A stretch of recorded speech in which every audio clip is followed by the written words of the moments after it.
ഈശോ മിശിഹായിക്ക് സ്തുതിയായിരിക്കട്ടെ.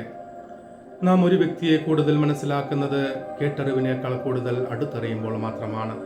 കാരണം നമ്മുടെ വ്യക്തിപരമായ അനുഭവങ്ങളാണ് ഒരു വ്യക്തി യഥാർത്ഥത്തിൽ ആരെയെന്ന് കൂടുതൽ മനസ്സിലാക്കുവാനായിട്ട് നമ്മെ സഹായിക്കുന്നത്. യേശുവിൽ പ്രിയ സഹോദരരെ, ഇന്നത്തെ സുവിശേഷത്തിൽ യേശുനാഥൻ ശിഷ്യന്മാരോട് ചോദിക്കുന്നു, മനുഷ്യപുത്രൻ ആരെന്നാണ് ജനങ്ങൾ പറയുന്നത്? അതിനുശേഷം യേശുനാഥൻ ചോദിക്കുന്നത്, ഞാൻ ആരെന്നാണ് നിങ്ങൾ പറയുന്നത് എന്ന ചോദ്യമാണ്. പൊതുവെയുള്ള അഭിപ്രായങ്ങൾക്കാൾ കൂടുതൽ ദൈവം മാനിക്കുന്നത് വ്യക്തിപരമായ അനുഭവത്തിനാണ് എന്ന സത്യമാണ് ഇന്നത്തെ സുവിശേഷത്തിലൂടെ യേശുനാഥൻ നമുക്ക് വെളിപ്പെടുത്തുന്നത്. സങ്കീർത്തനങ്ങളുടെ പുസ്തകം 34-ാം അധ്യായം 6-ാം വാക്യത്തിൽ നാം വായിക്കുന്നു, കർത്താവ് എത്ര നല്ലവനാണെന്ന് രുചിച്ചറിയുവിൻ. വീണ്ടും സങ്കീർത്തനങ്ങളുടെ പുസ്തകം 46:10 ദൈവം പറയുന്നു, ശാന്തമായിരിക്കുക, ഞാൻ ദൈവമാണെന്നറിയുക. ഈ വചനഭാഗങ്ങൾ നമ്മെ ഓർമ്മിപ്പിക്കുന്നത് ദൈവത്തെ അറിയുന്നതിനേക്കാൾ കൂടുതൽ, ദൈവത്തെക്കുറിച്ച് കേൾക്കുന്നതിനേക്കാൾ കൂടുതൽ നാം പ്രാധാന്യം നൽകേണ്ടത് ദൈവത്തെ അനുഭവിക്കുന്നതിനാണ് എന്ന സത്യമാണ്. ആയതിനാൽ പ്രിയ സഹോദരരെ, ഇന്നത്തെ സുവിശേഷത്തിന്റെ വെളിച്ചത്തിൽ നാം നമ്മോട് തന്നെ ചോദിക്കേണ്ടത്, നാം ദൈവത്തെ അറിയുന്നവർ മാത്രമാണോ, അല്ലെങ്കിൽ ദൈവത്തെ അനുഭവിക്കുന്നവർ മാത്രമാണോ? യേശു രക്ഷകനാണെന്ന് നമുക്കറിയാം, യേശു കുരിശിൽ മരിച്ചുവെന്ന് നമുക്കറിയാം. എന്നാൽ യേശു കുരിശിൽ മരിച്ചത് നമ്മുടെ രക്ഷയ്ക്ക് വേണ്ടിയാണ്, എന്നെ വീണ്ടെടുക്കുവാൻ വേണ്ടിയാണ് എന്ന ബോധ്യം നമുക്കുണ്ടാകുമ്പോൾ മാത്രമാണ് ഒരു ദൈവാനുഭവത്തിലൂടെ കടന്നു പോകുന്നവരായി നാം എല്ലാവരും മാറുന്നത്. ജോബിന്റെ പുസ്തകം 42:5 ജോബ് പറയുന്നു, കർത്താവ് അങ്ങയെക്കുറിച്ച് ഞാൻ കേട്ടിട്ടേ ഉണ്ടായിരുന്നുള്ളൂ, എന്നാൽ എൻ്റെ കണ്ണുകൾ ഇപ്പോൾ അങ്ങയെ കാണുന്നു.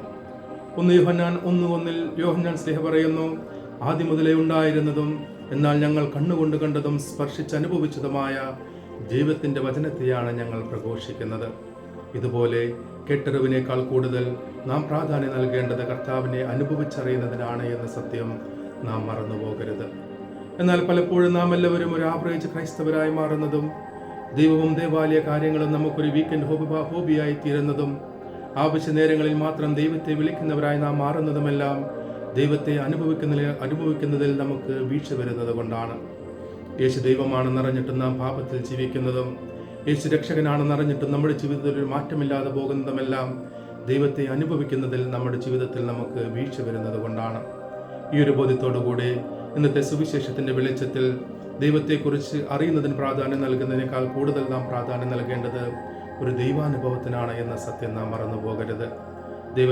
ദൈവത്തെക്കുറിച്ച് നാം അറിയുന്നവരാണ്, ദൈവത്തെക്കുറിച്ച് നാം കേൾക്കുന്നവരാണ് എങ്കിലും നാം കൂടുതൽ പ്രാധാന്യം നൽകേണ്ടത് ദൈവാനുഭവത്തിനാണ് എന്ന സത്യം നാം മറന്നു പോകരുത്. കാരണം ഒരു ദൈവാനുഭവത്തിലൂടെ കടന്നു പോകുമ്പോൾ മാത്രമാണ് യഥാർത്ഥത്തിൽ യേശു എനിക്ക് ആര് എന്ന് മനസ്സിലാക്കുവാനും പത്രോസ് സ്ലീഹായെ പോലെ നീ ജീവിക്കുന്ന ദൈവത്തിന്റെ പുത്രനായ ക്രിസ്തുവാണ് എന്ന് വിളിച്ചു പറയുവാനും പ്രഘോഷിക്കുവാനും നമുക്കെല്ലാവർക്കും സാധിക്കുന്നത്.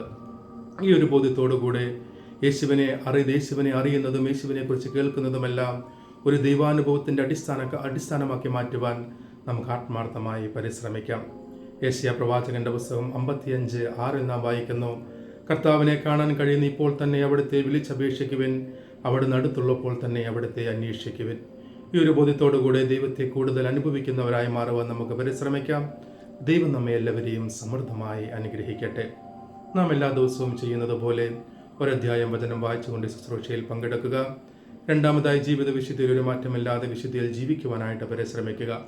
ഈ വചന ശുശ്രൂഷ മറ്റുള്ളവരിലേക്ക് പങ്കുവെക്കുവാനും ഷെയർ ചെയ്യുവാനും ചാനൽ സബ്സ്ക്രൈബ് ചെയ്യുവാനും നിങ്ങൾ മറക്കരുത് എന്ന് ഞാൻ നിങ്ങളെ ഓർമ്മിപ്പിക്കുന്നു. ഇന്നത്തെ സുവിശേഷത്തിന്റെ വെളിച്ചത്തിൽ ജീവിക്കുവാൻ പരിശുദ്ധിയോട് ചേർന്ന് നിന്നുകൊണ്ട് ഒരു രഹസ്യം ജപമാലയിൽ നമുക്ക് പ്രാർത്ഥിക്കാം. നമ്മുടെ എല്ലാ ആവശ്യങ്ങളും ആഗ്രഹങ്ങളും കർത്താവിന് സമർപ്പിച്ചുകൊണ്ട് കർത്താവിൻ്റെ ആശീർവാദത്തിനായി നമുക്ക് നമ്മെ തന്നെ ഒരുക്കാം. കർത്താവ് അനുഗ്രഹിക്കുകയും പരിപാലിക്കുകയും ചെയ്യട്ടെ. കർത്താവ് കരുണയായിരിക്കും പ്രസാദിക്കുകയും ചെയ്യട്ടെ. കർത്താവ് കരുണാപൂർവ്വം കടാക്ഷിച്ച് നിങ്ങൾക്ക് സമാധാനം നൽകട്ടെ, ഇപ്പോഴും എപ്പോഴും എന്നേക്കും. ആമേൻ. ദൈവം നമ്മെ എല്ലാവരെയും സമൃദ്ധമായി അനുഗ്രഹിക്കട്ടെ.